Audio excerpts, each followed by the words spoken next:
Apprendre à bien soigner, c'est important, mais difficile.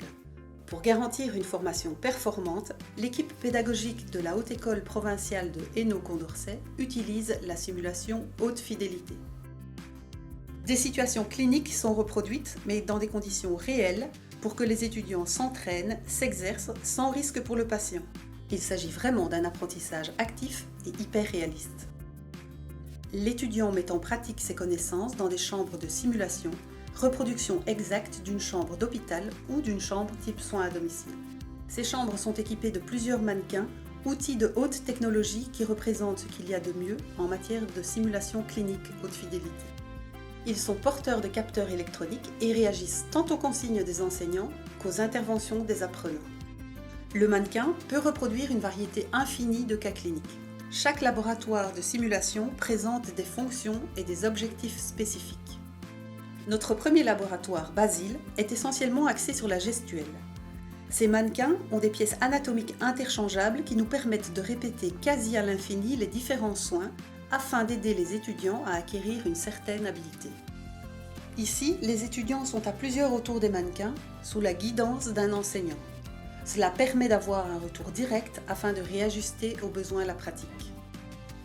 La gamme de soins proposés est vaste et s'étend du pansement simple aux soins de plaies appareillées ou de l'injection intramusculaire au cathétérisme vésical. Le deuxième et le troisième laboratoire, Suzy et Simone, sont aménagés exactement comme des chambres d'hôpital.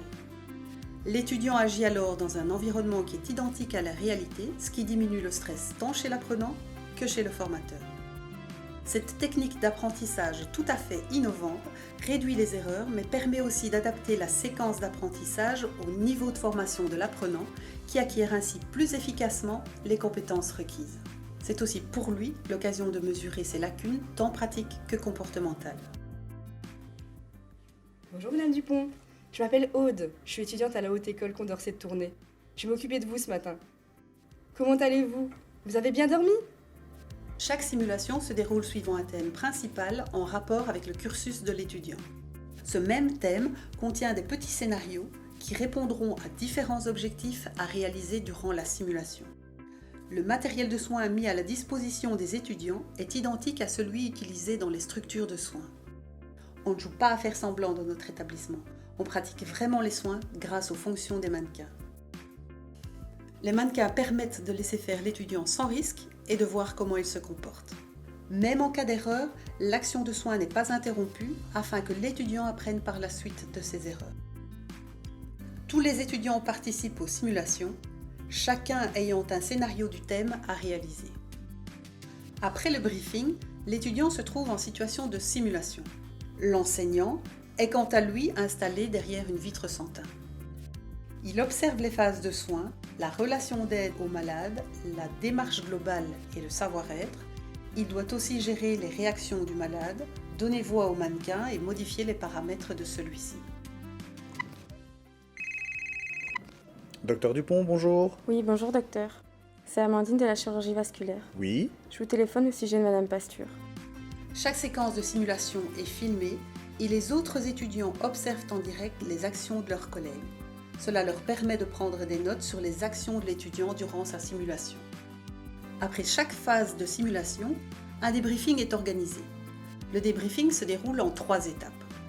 Tout d'abord, l'étudiant doit expliquer son ressenti et critiquer les choses qu'il pense avoir correctement et ou mal réalisées.